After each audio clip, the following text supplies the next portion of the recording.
from Rattrap Productions. Going to talk about how to put a ceiling fan in. First thing you need to do is find your circuit, and you need to turn that power off. Okay, so here's the box. I pulled the Romex out, and I want to replace this box. This box is pretty heavy. I mean, it probably would hold a fan. Probably. There, that'll do it.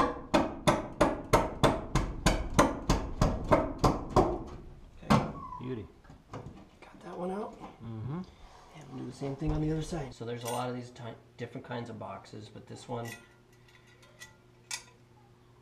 just fits over like this, and then you use these legs to leg it in.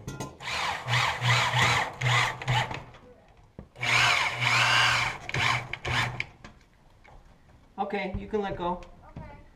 That, my friends, is going nowhere. Okay, so now we're going to feed the wire right in from here.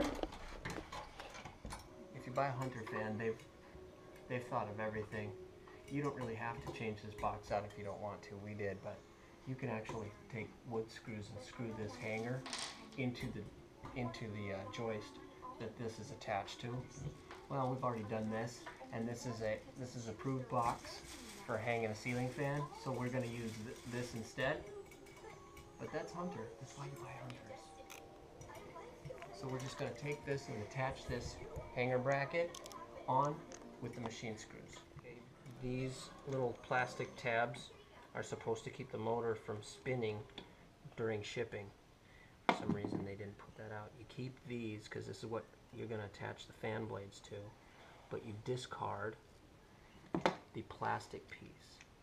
Okay?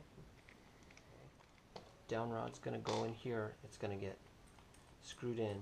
You're going to put the set screw back in. Okay? But you're going to feed the wire through the down rod first. Screw that down rod in. And this is going to be hung on the bracket that we just hung on the ceiling. Hand tighten it until it stops. And the wires can be cut, but leave at least 8 inches extending from the top of the down rod. I don't like to cut anything until I get up there. Then you're going to take the set screw. There, the canopy is just going to sit loose on top. So here I go up with the canopy on. Now I'm ready to hang this onto the bracket. Boom. This is going to hang right there. Okay, so he's going to connect all the ground wires. So the green, that's from the down rod, or that's from the hanging bracket. The green yellow, that's from the down rod. And then the bare copper, and he's going to use the orange connector that's provided. Alright, so this is going to have a transmitter, a remote control that's going to independently control the light and the fan, as well as the fan speed, and as well as the light brightness, because it's got a dimmer function on it as well. So he's just basically taking the white labeled wires, and these are the wires that came through the down rod. He's connecting them light colors together. Okay, so the white from the down rod to the white of the receiver. Make sure that the white of the receiver has the white label, says common out. The blue of the down rod to the blue of the receiver, once again white. The black of the down rod to the black of the receiver, once again make sure it's got the white label. Here's what I mean. These have the orange labels. These are going to be attached to your power and your return that's coming out of the wall. That's these two. Okay? So he's got that done. This whole thing, once he gets all of this wired up, this whole thing is going to get slid right in here. Very, very carefully. And then that's going to go up there. Bada boom, bada bing. We're going to put these on, these fan blades on. We're going to do the light fixture, because we still have to do the light fixture. Right. So those 2 screws are in. There's one on the other side.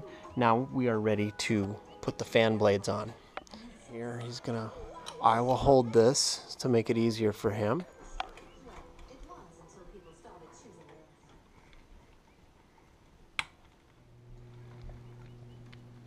Okay, so I put these 2 screws in early. I'm going to tuck this in. twist. I'm going to kind of tighten these up. I'm going to get the other third one right there. Putting in the lights. Globe goes on first. Should really have two people. This is the keeper. Okay? It's actually so that you can do it with one guy. See that? Okay? Although, have two people if you can. Then this is the finial plate, and this is the finial. Make sure the switch is on. This is on the plate. This hangs right there. It's just going to stay right there. That's the remote. You can leave it on the wall and do the remote that way, or you can hold it, put it there for the evening. Now, go ahead and try it. He. Turn it on 3. Always start a fan on the highest speed.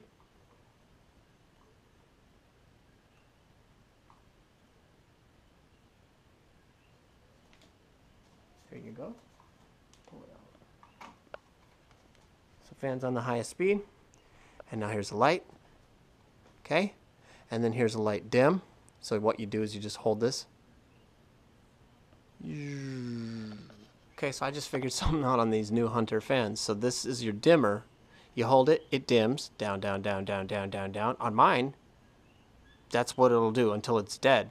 And then you press that to be off, and it's off. Well, here, it remembers the last position. So you left it on a dimmed position. When I turn it back on, it goes back to that original dimmed position. To get it back up to full, you just press a button, hold it, it steps back up. So that's all the way. Now it'll remember that position when I turn it on. Bada boom, bada bang. There you go. Obviously. That's how you install a Hunter fan.